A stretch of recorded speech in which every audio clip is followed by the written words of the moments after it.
Voice of Choice podcast ad paid for by Californians for School Choice. Committee major funding from Dale Broome. Trapped by their zip codes, the poorest children are denied access to a quality education that will enable them to break the cycle of poverty and take their rightful place in our society. This is real systemic racism. It's time to put school choice on the ballot. Hello, this is Mike Alexander, president of Californians for School Choice. Under the Educational Freedom Act initiative, parents, not zip codes, will decide where their children go to school. Parents wanting to leave the disastrous public school system will receive a yearly tuition credit of $14,000 per child to attend a private or religious school of their choice and save any money left over for college, vocational training, or other qualified expense. To sign the petition and learn how you can help, go to californiaschoolchoice.org. That's californiaschoolchoice.org. And remember, it's your kids, your money, and your choice. Committee major funding from Dale Broome. Welcome to the California School Choice Radio Network, hosted by Mike Alexander, the lead proponent of the Educational Freedom Act initiative and chairman of Californians for School Choice. Join us to learn how to put parents, not politicians, in charge of our children's education. And now, here's your host, Mike Alexander, the voice of choice in California education. All right, everybody. Let me take this opportunity to personally wish you a Merry Christmas. And don't tell me Christmas is over, because today, January 6th, is the Feast of the Magi, the Feast of the Epiphany, and millions of people throughout the world are celebrating this day as Christmas, which is the last day of Christmas. And we're happy to be with you here. And of course, a Happy New Year to everyone as we kick off our year here in episode 3 of The Voice of Choice. And also, we want to let you know that we're in the most important 90 days now of the signature drive to qualify the Educational Freedom Act. Chances are, if you're on this broadcast, you already know that we are the Californians for School Choice and the California School Choice Foundation, who are and I'm Mike Alexander, one of the lead proponents of the Educational Freedom Act, which, as you know, has 4 key features. First of all, this is going to create an education savings account for any K-12 child on the request of the parent or guardian. Number 2, into that account annually will be a credit held in trust, never touched by the parents, credited annually that child's share of basic California school funding. And that currently is $14,000 per year. It'll be adjusted upwards from there with basic school funding. Number 3, you, the parent, the guardian, your children's parents, if your grandparents or your children's, will dictate where that money goes. They can direct that money to a participating accredited private or parochial school of their choice, not of the school board or the zip code. And number 4, keep any money left over for college, vocational training, or other qualified educational expense. This bill, the Educational Freedom Act, is unique. It's simple. It's the best that there is. And yes, to all of you who are wondering out there, homeschoolers are covered. Feel free to send me any questions that you have, mike@schoolchoice.org. And that is the website for all of you, schoolchoice.org. Now, in today's episode, we're going to have as our special guest here in just a few moments, the well-known author and classicist, Dr. Victor Davis Hanson, who will be with us to discuss his most recent book, The Dying Citizen, D-Y-I-N-G, The Dying Citizen. I won't tell you what the book is about. We'll let Professor Hanson do that. But it's important for you to know that we will be discussing school choice and education and enculturation as it relates to the office of citizen, which, as we know, is the most important office in this country. That's you, and that's why you need to get involved. So if you've not already signed the petition, then I would ask that you find a place to do it. Go to our website, californiaschoolchoice.org. Sign up. Let us know who you are, and we will keep you informed. We'll send you a petition. We'll have somebody get in contact with you. Now, this is quite simply, the hottest issue in the country. As I was coming down the hall, I was talking to the station manager here at KRLA, or was it 870, The Answer, right here in Glendale, California. I was talking with one of the managers, and we're going to, I hope, get on Dennis Prager here soon. And the question was, hey, I'm a nationwide show. What application does this have? And the short answer is very quick. It is the hottest issue in the country. And one of the cities that he mentioned was Chicago. And I found that ironic because one of our old friends, and I put that in large quotations, is David Axelrod, and he's a Chicago guy. And he was Barack Obama's chief strategist. Yes, that Obama. And he said recently regarding the threats of the teachers union to resign, his quote was here recent: the Chicago Teachers Union is about to vote to walk out rather than return to classrooms amid the Omicron surge. I hope, he said, I hope every teacher reads this column. What our kids have suffered through long absences from classrooms already has had a devastating impact, unquote. In other words, even a heavy-duty political operative like David Axelrod, a Democrat, he gets it. And that's why this issue, school choice, is really a nonpartisan issue. Everybody agrees that our children need a decent education.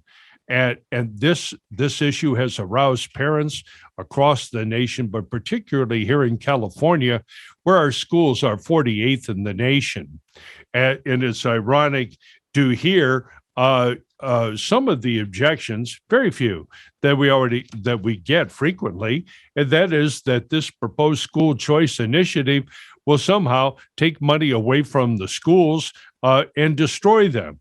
Well, first of all, I hope it does take away money. Unfortunately, for them, only competition will change that.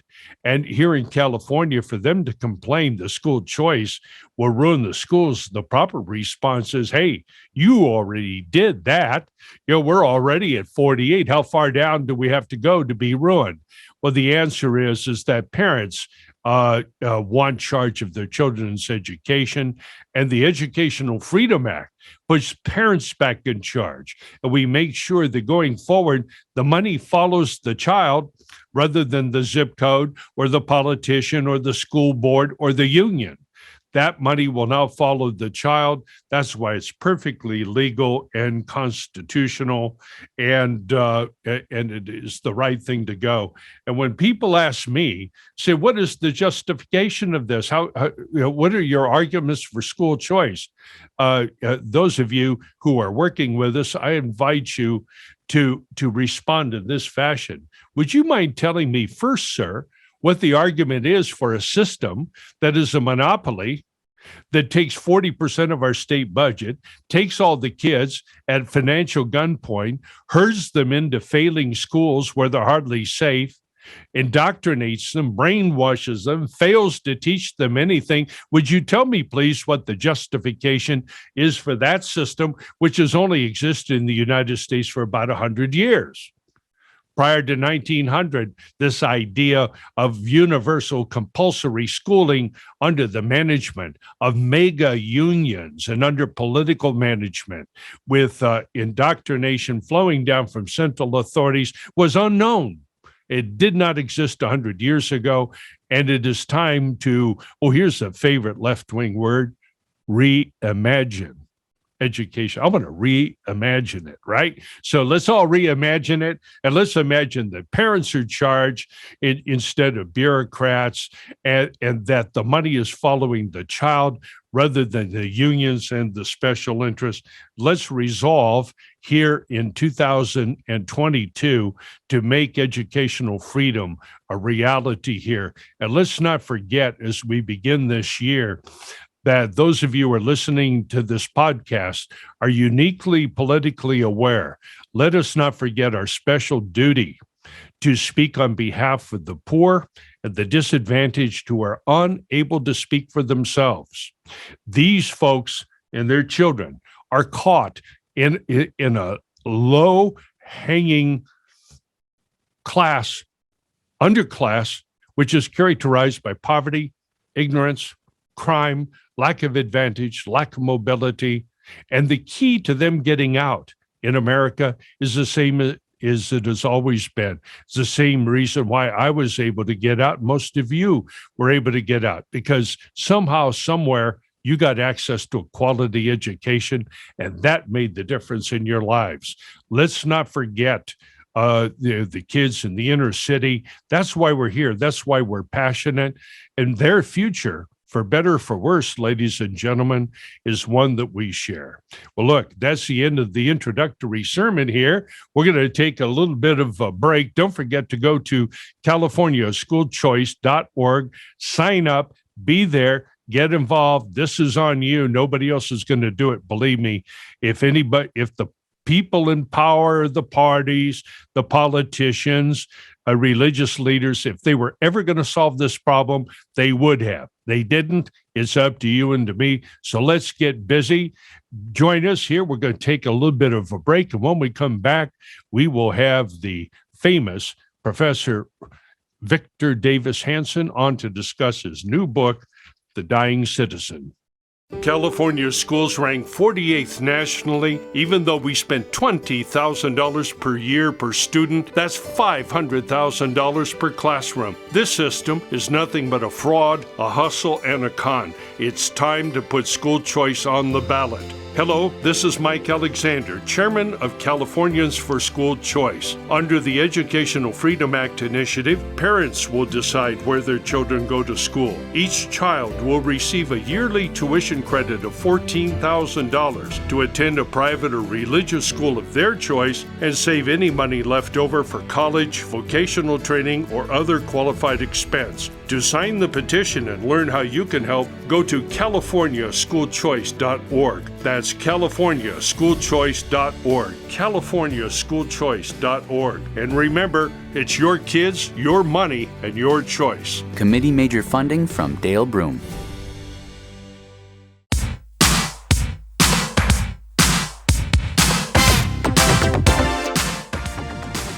Back with you, everybody. This is The Voice of Choice, our weekly broadcast, episode number 3. And we're very happy to have with us this afternoon Dr. Victor Davis Hanson, who is, I am sure, no stranger to those of you who are tuning in to this broadcast. Dr. Hanson is here to discuss with me his brand new book, The Dying Citizen. And I think Kevin will pop that up on the screen here so that you can see it. Available at Amazon and probably a zillion other outlets, but you really want to get it. And I'm not going to tell you what the book is about because we've got the author here, and I don't want to fail the test by getting it wrong. So we'll let the professor give us the answers here. And as you know, Dr. Hanson is a well-known commentator, a senior fellow at the Hoover Institution, frequent lecturer everywhere, seen at the Claremont Institute, you name it.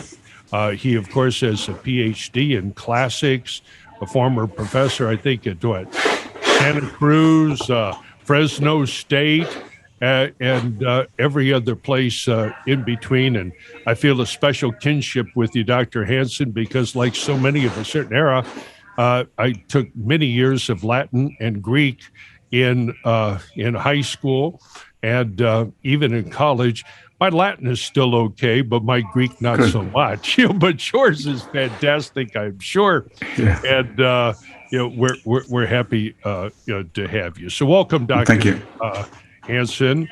Thank you. Tell us a little bit about your new book, The Dying Citizen. Well, I had some general themes, and it was written before COVID until the last, 2 chapters were during the first initial, and then I have an epilogue to update it. But I was very worried that people fail to recognize how fragile citizenship is, how rare it is in history, It came very late to civilization, 2,500 years ago, and rather than 7,000 when civilization began in the Near East. And there were certain requisites or requirements for it. You needed a large middle class. In the book, I suggest that the middle class is losing aggregate share of income, student debt, family dissolution, etc. It also required a physical defined space, so that citizenship was such a fluid concept, it would be diluted unless people had definable borders where they could reinforce or reverberate, echo their customs and traditions. Athens, Sparta, Rome, all of these ancient civilizations that had constitutional governments and citizenship had very keen appreciation that they had a separate space. And I feel that I think the first 11 months of this administration has borne that out. We don't have a border on the South anymore. Right. Then the third challenge was always that there were different classes, tribes in the history of citizenship, and there had to be a absorption of a common civic identity. That if you're going to be American, or you're going to be British, or you're going to be Athenian, or Theban or Roman, that meant that you could no longer belong to your particular tribe as your official identity or your prime identity. And we in America call it the melting pot or the brutal bargain, where you gave up your ethnic identity when you arrived, and then you were enriched by American identity. And if you were willing to undergo that bargain, then you had as much right to the American experience as somebody who came over on the Mayflower. Yes. And in colonial times. So those were sort of organic challenges to citizenship, because all of those three elements are under assault now. The border and identity politics is assaulting the idea of unity. And then very quickly, I had what I called the postmodern challenges, the second half of the book. And these are not organic from the bottom up, but from the top down. And one is the administrative state. I call those the unelected.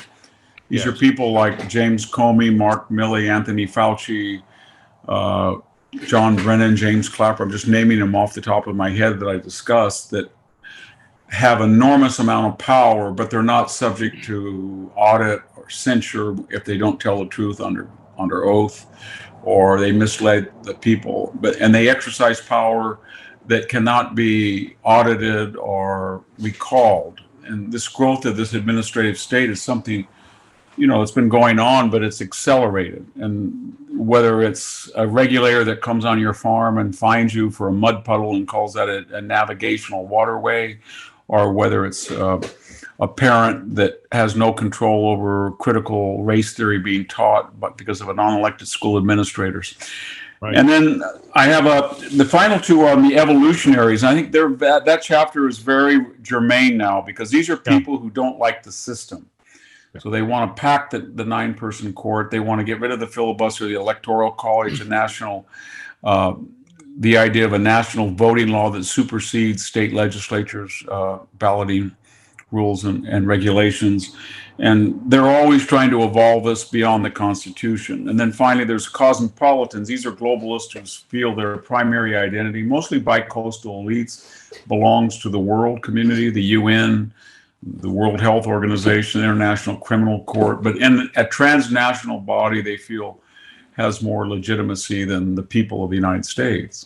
Yes. Well, for everybody out there, I read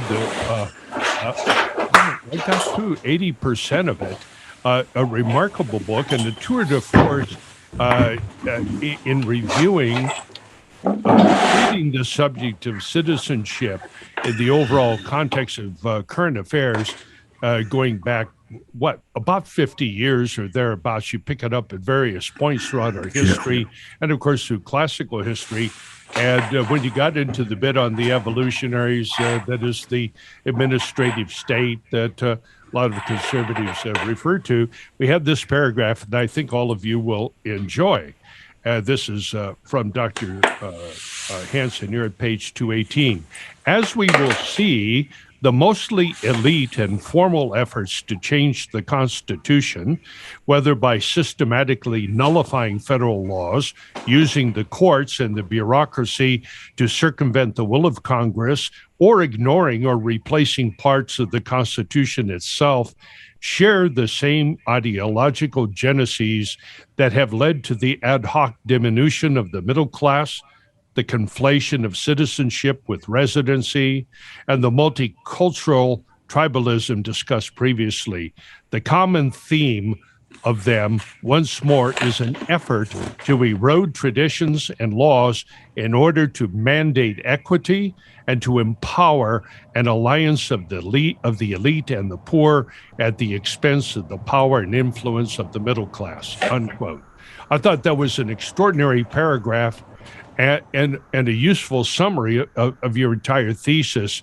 And I'll have to say that when I saw the title of your book, Dying Citizen, I was thinking of it in our own political activist terms of political apathy. But in fact, your analysis is much more fundamental, and you discuss the systematic attack on the citizenship of the republic, but particularly the deliberate attack on the middle class. And you really put citizenship and the middle class together. Could you expand on that? Yeah, I think there's two elements that are new. I mean, the middle class has always been recognized as both necessary for constitutional government and always endangered. But one of them is geographical, that while I don't want to generalize, globalization took our two coastal strips, the one from Seattle to San Diego, the other from Boston to Miami. One looks out at the EU and Latin America, one looks out at Asia. And with people that had particular skills, media, law, commerce, finance, high tech, they found themselves the beneficiaries of a suddenly 8 billion person market. The people in the interior that were the farmers or miners or timber people or gas or oil or construction, assembly, manufacturing, what they did could more easily be outsourced, and it was, or offshored. So we saw a terrible diminution in employment in places like from Youngstown, Ohio to Fresno, California.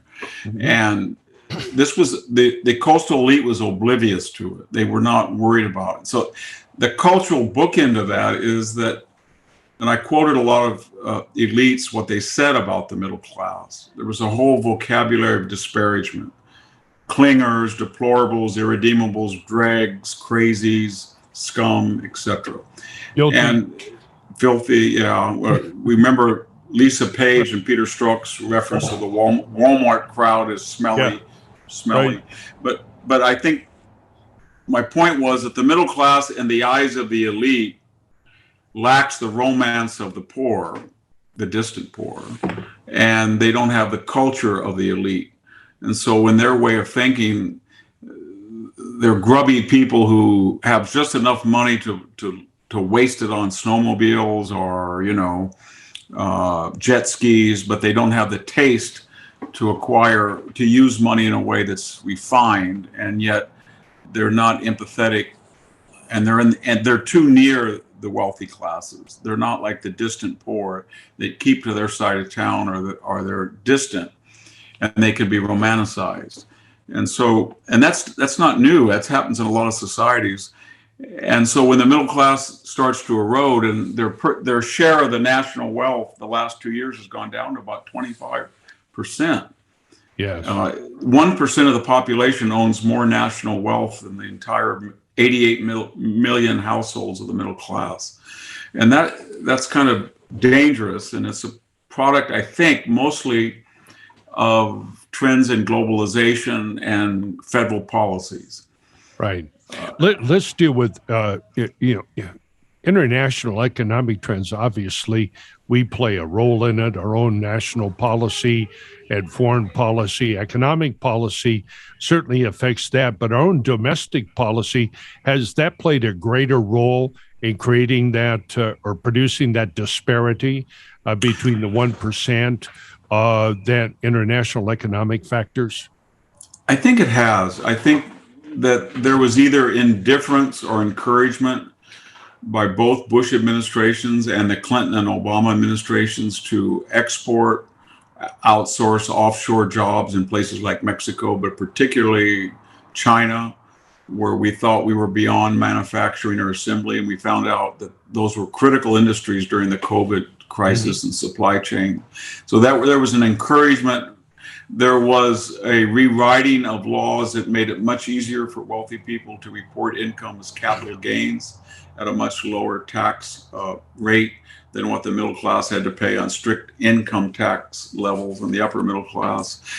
The one thing that's not talked about is that when the federal government intervened and began to guarantee student loans, and the question of moral hazard became the problem of the federal government rather than the universities, then we ended up what we would think we ended up with $1.7 trillion in aggregate student debt that the university willingly encouraged, with the idea that it would have no hazard because it was not going to be financially liable. And therefore, if the government backed these loans up, 30% of which are defaulting, now it could raise tuition, for example, higher than the annual rate of inflation, and did so. Yes. And yet the degrees, and they also had administrative bloat, etc. They would not be hiring right now thousands of diversity, equity, and inclusion administrators if they had to sign their own loans and tell an undergraduate, exactly, when you graduate, you're not going to have a competitive degree in sociology or gender studies or whatever, and you're not going to be able to pay this loan back. Right. And we want our money back.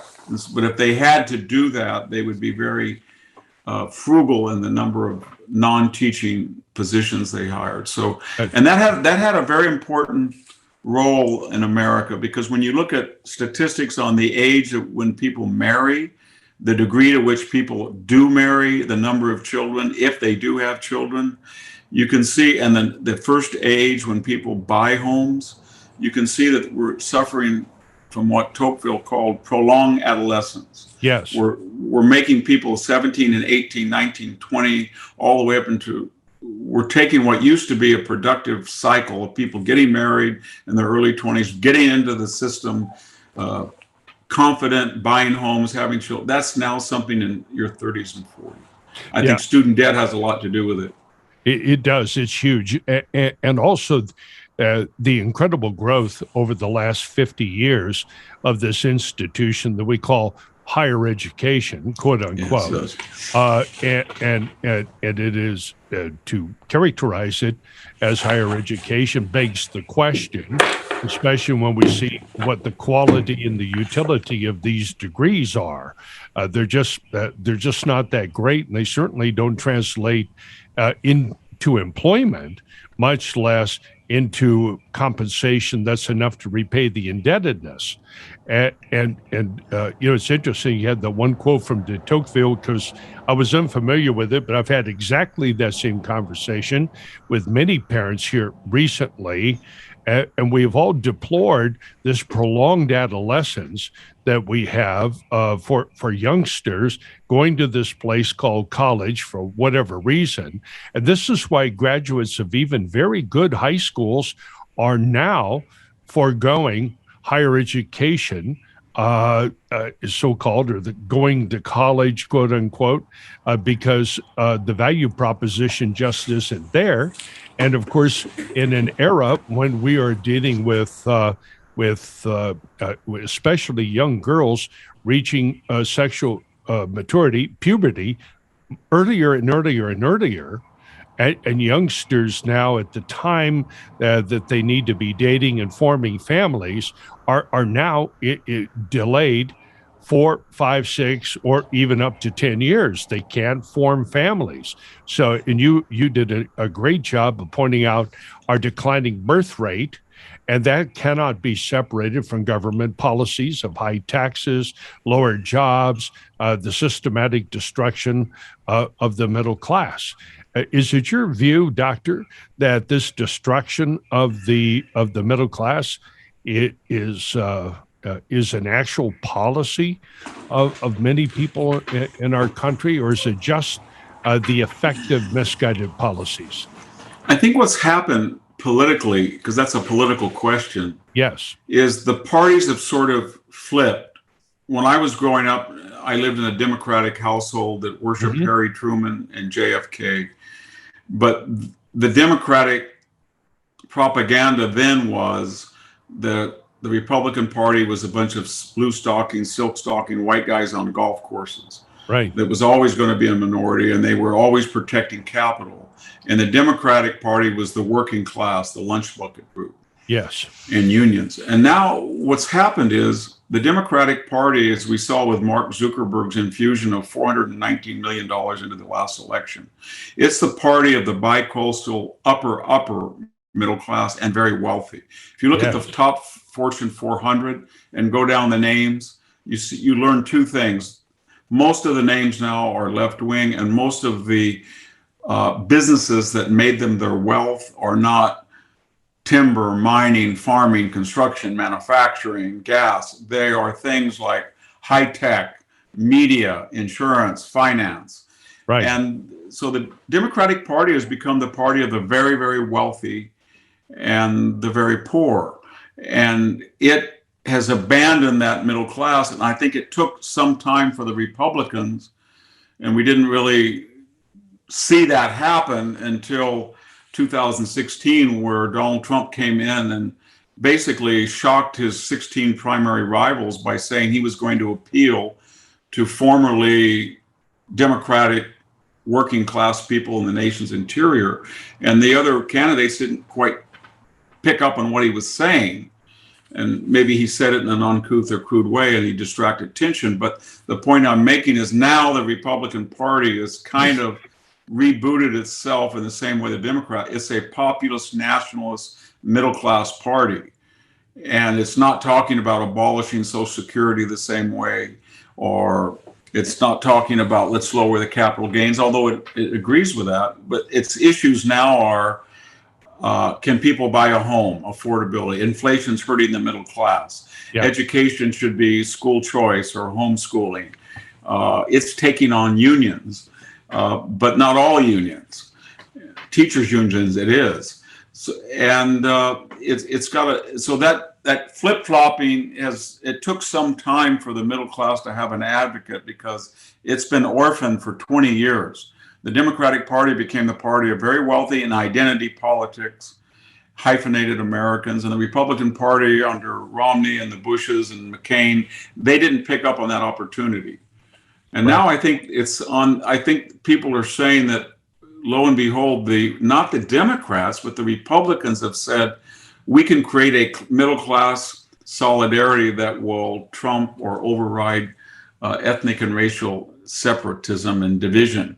And if that's true, if you can get Hispanics and African Americans and Asians all within the lower middle and upper middle class, all on the same page, about public schools, about education, about energy costs, about taxation, I think you have a very powerful way of saving the middle class.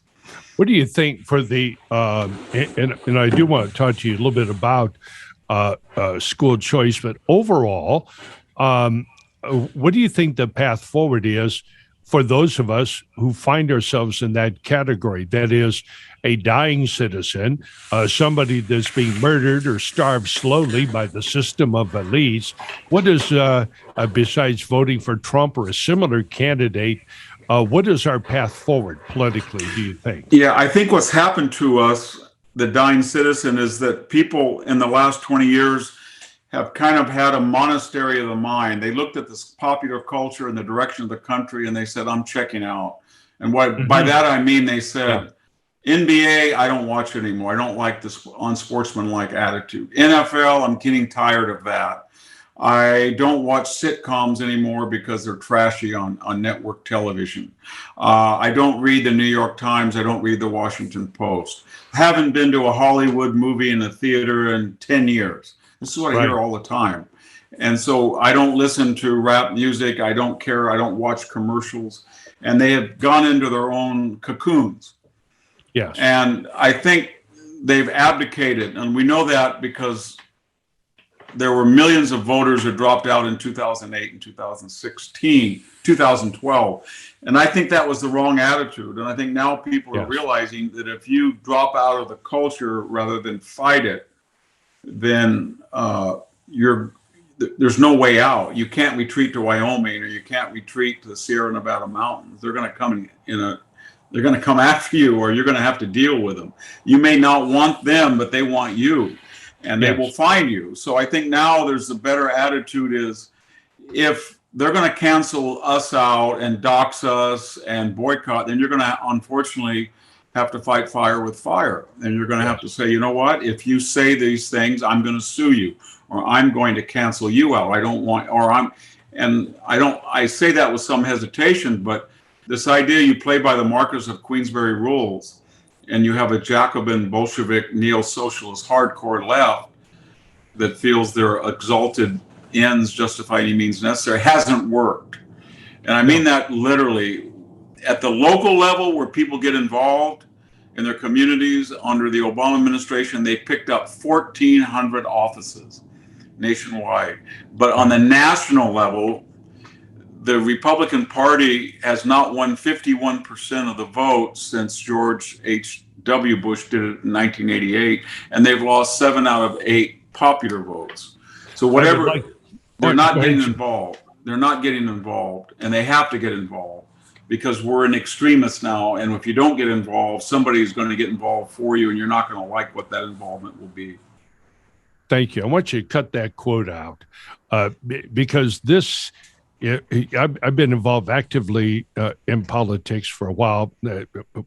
My story is not important, but I can say this. Over the last 3 years, and particularly over the last 90 days, as we have been circulating our petition for school choice, which is clearly revolutionary and will put parents back in charge of education and curricula. We've got a lot of protections built in, but we encounter this apathy, the sense of hopelessness, the sense of futility, and more often than not, people will tell us, well, look, Mike, if we take that money from government, there'll be strings attached. And we always say to them, well, let's reverse. Let's just state the proposition more clearly on your part. And that is, if I don't, or if my school or church doesn't take this money, the government will let me alone. And they won't come in and try to tell me what to think. That's just not true, is it, Doctor? No, it's not. I think a lot of people think, well, if I don't take this money, then the money will be returned to the Treasury. And anybody who's worked in a bureaucracy knows that's not true. What will happen is that fight is a different fight. That's at the legislative level. Once those funds have been allotted, they will either be spent or they'll find a way to spend them. So when you say, I don't want to take these funds, they will go to some cause you don't approve of. Exactly. And that's what I think everybody understands. They think, I don't want any trouble. I don't want to get involved. But my point is, the left is not the old Democratic Party now. No. It is a radical, invasive, revolutionary movement that wants to get your children in first grade, and by the time they leave high school, they have certain ideas about climate change, transgenderism, gay marriage. And if you object to that, that's not going to, if you just say, well, I'll teach them at home, it's not going to be enough. Or when they go to college, if you just say, I'm just going to send them to the state U, I don't know much about it, or I'm going to write a check as an alumni to a university, that type of passe attitude won't work. If you're going to give money to a university, you better target it or not give it. If you're going to send your child to school, you better do some investigation and expect a particular result, unless you can guarantee they're going to get a traditional education. Same thing with high schools. Yeah. And so I think everybody in the middle and the right have been lackadaisical, and I think they wake up one morning and they say, I dropped out. I didn't know what Hollywood was producing. My God, I turned on the NBA and I can't believe the language or the fistfights or the pro-Chinese propaganda coming from it. Oh my gosh, the head of American Airlines or the head of Delta Airlines said just asking for an ID, like I see every day at the grocery store, that's racist if you want to vote. Where did these guys come from? Well, they've been there the whole time and they're getting more powerful, but we never held them to account because we said, you know what? I wouldn't want to boycott Delta just because the CEO says I'm racist because I want to have an ID to vote. But the point is, he's doing that because the left has told him, either you come out and say that IDs are racist to vote, or we're going to boycott you. And he knows the right. He knows the right, and the conservatives don't believe in those tactics. I would like to take some part of what you said and trace it back to the notion of the dying citizen. We have a unique circumstance in history where the government itself is training and indoctrinating the kinds of citizens that it wants. And this apparatus is not really functioning so much as a political party. I think it is a government institution, an oligarchy of its comprised of itself, operating under the aegis. There's a Greek word, right? Of a political party. I think I agree. Like that. Well, the Department of Homeland Security, Mr. Mayorkas, is one of the most powerful men in the United States. And when he decided, with the consent of Joe Biden, to open the border, and 2 million people came across, and now you're learning that 800,000 of them by fiat have been declared eligible to vote in New York City, here illegally and residing illegally. So we have people that we don't even know who they are, but they have such power and budgetary clout that they can change our very lives, and we don't. Anyway, I'm sorry, I've got to get going at 2:30. Yes, sir. Well, hey, thank you, Doctor, for giving us this half hour. You're fantastic. Thank you for supporting school choice and signing the petition.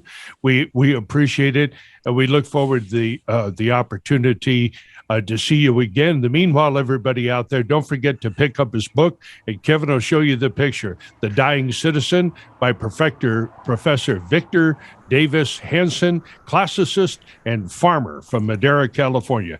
Thank you very much. God bless. Bye-bye. Bye. Thank you. All right, ladies and gentlemen, wasn't that a fantastic interview with Dr. Hanson? He is extraordinary.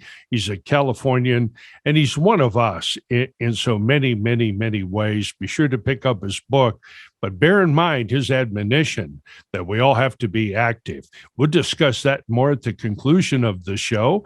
And right now we're going to take a break, and next up will be Government Grifter of the Week with our special reporter at large, Juan Tierra.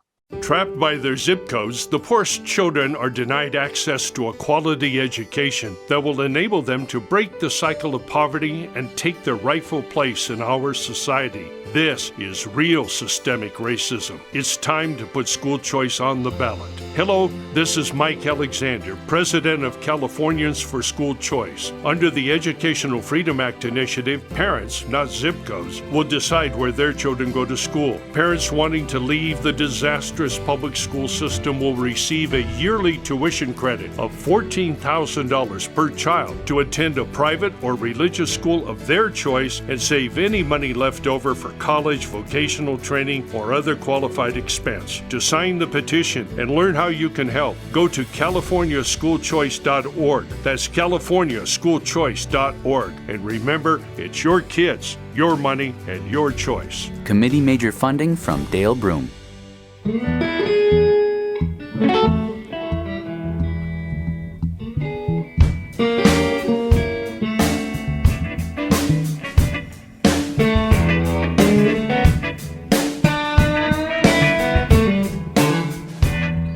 All right, ladies and gentlemen, all you school choice supporters out there everywhere, welcome back to part 2 of The Voice of Choice, our favorite segment of the week, Government Grifter of the Week, with our secret reporter broadcasting here from a bunker somewhere in Los Angeles under his Nom de Podcast, Juan Tierra. How are you today, Juan? Just fine, Mike. I have to try to. Huh? What do you have for us? Pardon? Go ahead. I have to try to keep some veneer of anonymity in my left-wing neighborhood. while they say they're open-minded and tolerant, except when it comes to your political and economic views. Right, exactly. You're in the bunker there somewhere. Well, we'll give a false location. We'll make it Hillsborough, California. How's that? That far enough away? A little too ritzy for my blood, but thank you. Hey, well, what do you have for us today, Juan? Well, this is our second Government Grifter Award, Educational Grifter Award of the week. Yeah. Now, the goal of these presentations is to expose financial waste within California's massive educational bureaucracies. It's a lot of low-hanging fruit, obviously. In our initial broadcast, we looked at the Montclair, Ontario School District, an underperforming and heavily Hispanic minority school district in San Bernardino County. That despite its low scores in math and reading proficiency, that district's superintendent is the highest paid in the state. Woo. Last 3 years, $600,000 in salary and benefits. Woo. And he was our only and sole standalone nominee. Now today, we'll revert to our old Radio Free Los Angeles series of nominees and have three. Do we have the drum roll this week, by the way? I don't. Yeah, well, we got a drum roll. Kevin here, he's going to put it in here. So Okay. just think of that drum roll. We'll pause. Brrr. Okay, go. Okay. Now today's sources, and I always give them, and this is a great one, transparentcalifornia.com. It's a wonderful source. Yes. Also, publicschoolreview.com. Our main source today is the article called Woke Elementary from January 13th last year by Christopher Rufo, a terrific investigative reporter. Get him at the Manhattan Institute or City Journal. Oh, yeah. Yeah. Look it up. He's tops. Now, we're going to look at another highly minority district, Cupertino Union in Santa Clara County, the Bay Area, South Bay Area, down by San Jose. Now, you might not have heard of Cupertino, but you've heard of Apple Inc. And that's where they're headquartered. Cupertino is one of the founding cities of Silicon Valley. It's Apple has over 25,000 employees in Cupertino and the surrounding area, largest employer. It's had a reputation of a great school, a lot of great schools, including Meyerholtz, Meyerholtz. This school district is very, very wealthy and high tech, obviously, Apple employees. Median home price, $2.3 million. Wow. Average median household income, $172,000. Very educated. 80% of its residents have BA degrees or higher. Very impressive. The school itself, 760 grades in grades kindergarten through fifth. And it's the top 1% of the schools in the state. Math proficiency, 90%, more than double the state average of 41%, which is pretty low, obviously. Yeah. Reading and language arts, 89%, much higher than 51%, which is state average, also not very good. Teacher ratio, I'm bumbling here, is 25.1, a little higher than 23.1, which is a state average. Wow. The population of 30 teachers remains stable the past 5 years. Minority enrollment is 93% of the student body. 93%. 93. And that's in the Most of that Cupertino school district. is heavily Asian. In fact, the state average is 77%. This is 93. But this is overwhelmingly Asian. The two largest groups, Chinese at 28%, East Indians or South Asians, to be more politically correct, 22%, then Korean, Japanese, Vietnamese, mixed race, etc. Okay.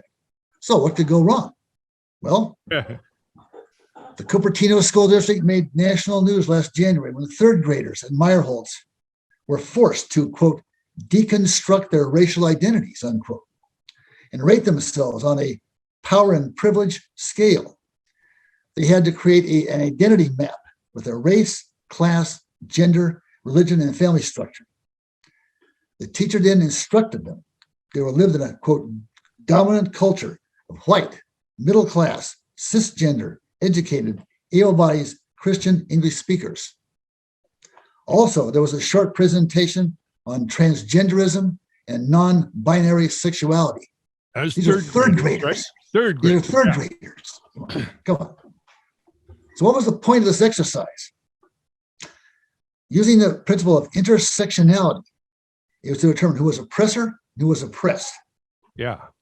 What you ask is the definition of intersexuality. I can see the question forming on your brow there. I'm quoting. This is the quote. It's the acknowledgement that everyone has their own unique experiences of discrimination and oppression. Yeah. We must consider everything and anything that can marginalize people: gender, race, class, sexual orientation, and physical ability. This is pure, unadulterated, unfettered, abject Marxism. Yeah. As opposed to the American individualism, value, and judging people by the content of their character. The good news is that this incident caused a parental revolt led by Asian Americans. Right. One parent stated, quote, "We were shocked. They are basically teaching racism to my 8-year-old." Another parent, and this is the good one, who grew up in China, said, quote, "Growing up in China, I learned this many times. The outcome is the family will be ripped apart. Husband hates wife, children hate parents. I think it's already happening here." Duh. When the school's principal, Jennifer Lashier, was challenged, she stated the training was not part of the formal curriculum, but the process of daily learning by a certified teacher. When half a dozen families protested this progressive Marxist program, the administration finally agreed to suspend it. More positive news is that Asian Americans are tired of being an inconvenient minority and are beginning to fight back. Right. It's hard to believe that this highly rated school, where the majority of the students are people of color, have very high rates of academic achievement, anyone is truly oppressed. In fact, although a student body is over 90% white, non-white, it's one of the most advantaged schools in the state. Now, what are the tax-paying citizens of Meyerholtz getting for their money? Well, obviously a dose of progressive Marxism instead of math, which is not only divisive, but a waste of time and dangerous. And now it's time for our 3 nominees for the Education Government Grifter of the Week Award. Okay, now they're coming out What of are where? the nominees, San the salaries Bernardino? and benefits. Oh, ready? okay. All right. Number one. Number one, the 3rd grade teacher, as yet anonymous, unnamed, who subjected her class to this material. So I looked at the average elementary school teachers, roughly $70,000 in pay, other benefits and paid 20, total $90,000. Nominee number 2, the principal, Jennifer Lashier, regular pay $83,000, other pay and benefits 27, total $110,000. Let's go up to the top of the food chain. The district superintendent, Craig Baker, this guy does very well. Regular pay $296,000.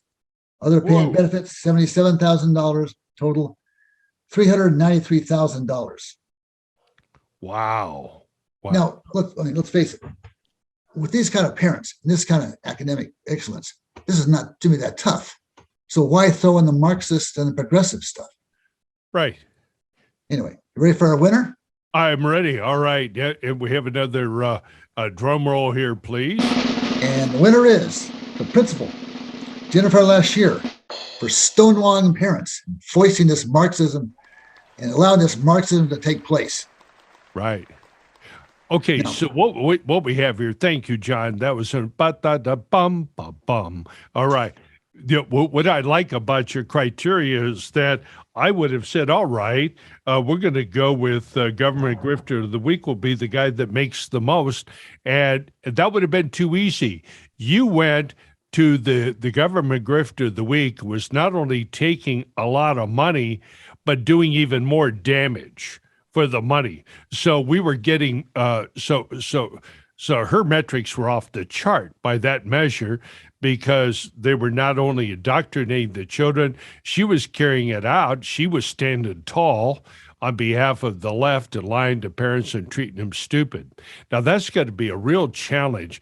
When you stop to think about these kids' performance and their parents' performance up there, you're talking about really sharp parents, engineers, scientists, the best of breed up there in the neighborhood, and you're going to try to lie to them.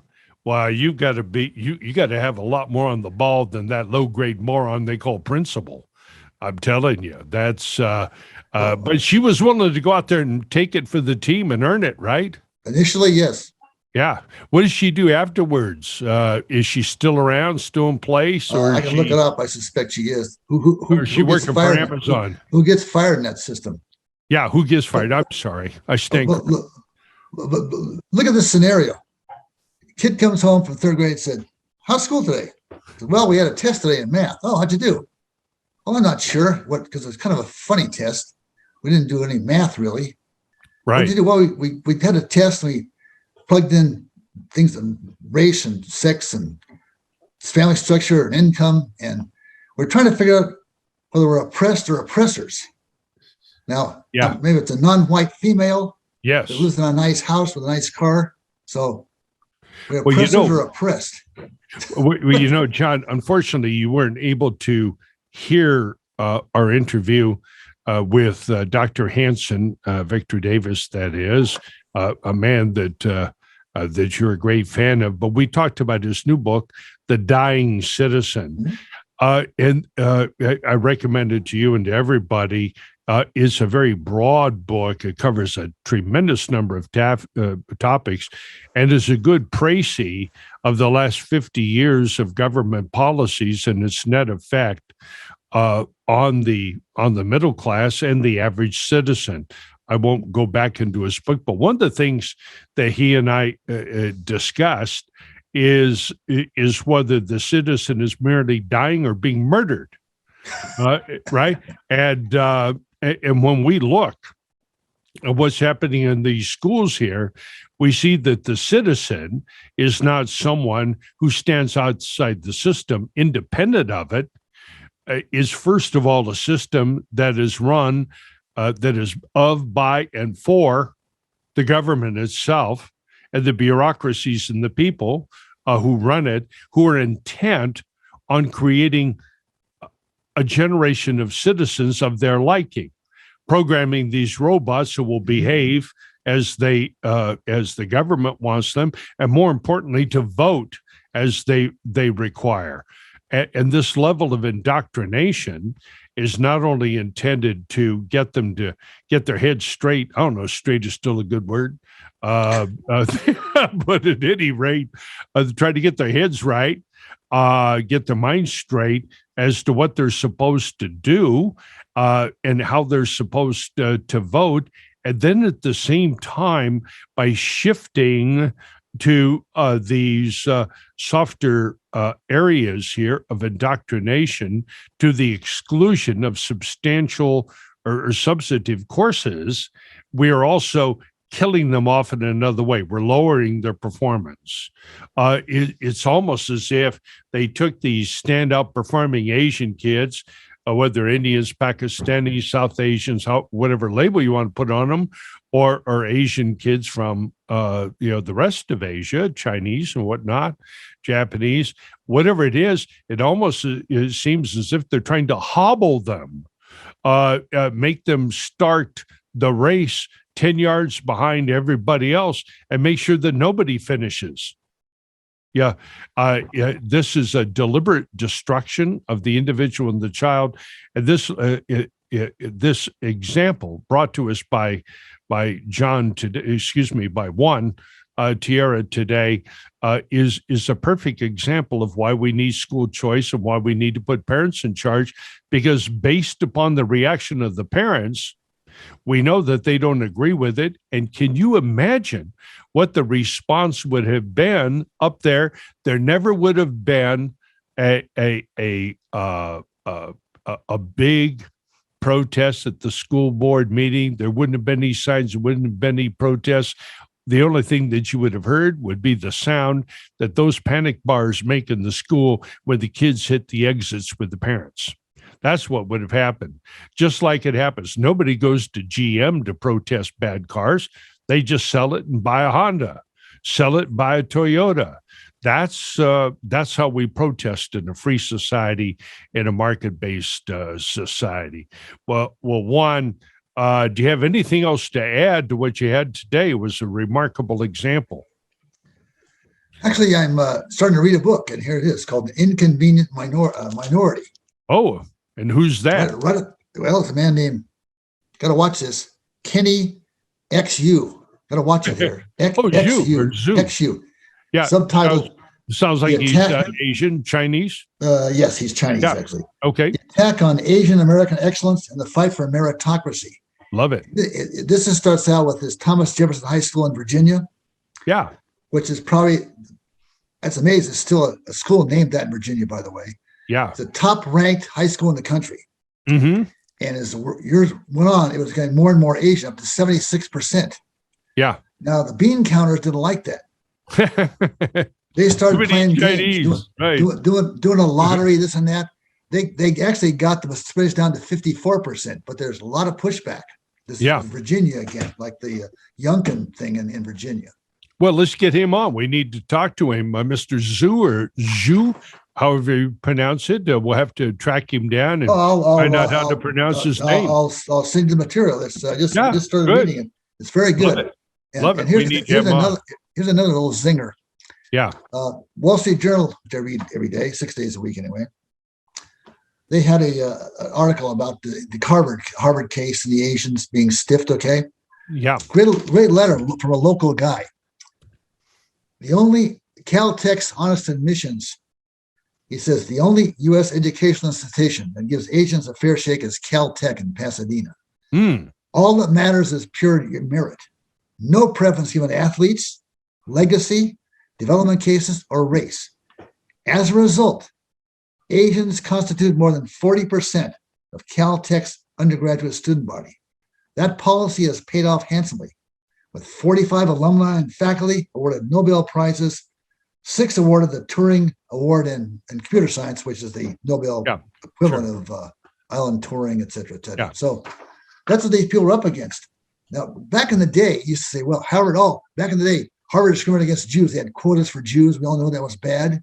Right. Terrible. Always saw that 30s and 40s. They were terrible. Well, look at it now. It's doing the same thing to Asians. That's right. Now it's the Asians. It's got to stop. That's right. It's got to stop. It's equity stuff.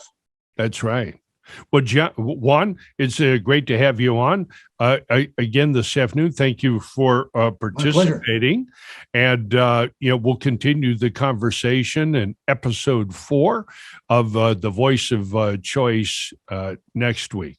Well, ladies and gentlemen, you had a chance to hear Juan Tierra reporting on events in the Cupertino School District, and we announced that the winner of the Government Grifter of the Week award is the principal up there. Tune into the rest of this episode. Go back and listen to Juan for the details. Well, that wraps up our podcast for this week. We're probably a little bit over an hour, not too much, but we don't want to impose upon your hospitality on a Sunday or Monday or whenever you're able to listen to this. But, it posts every Sunday morning early so that you have the links. And I want to thank our producer here, Mr. Kevin Campbell, who puts all of this together for us and makes this possible.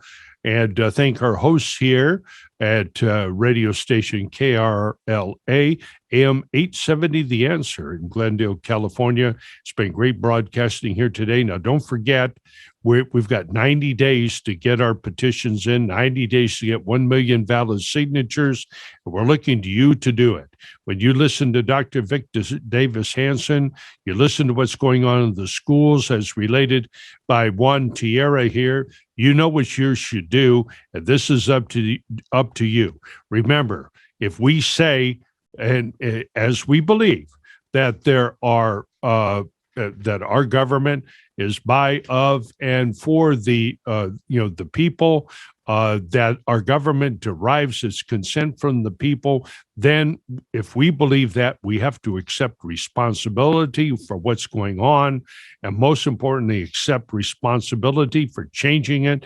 And that begins with taking back our children, their hearts, their minds, and their souls. And in closing, I want to remind you to remember, it's your children, it's your money, and it's your choice. This is Mike Alexander, the voice of choice. And if you want to correspond with me, I can be reached at mike@californiaschoolchoice.org. And of course, that is the website, californiaschoolchoice.org. Thanks again. See you next week. Voice of Choice podcast ad paid for by Californians for School Choice. Committee major funding from Dale Broome.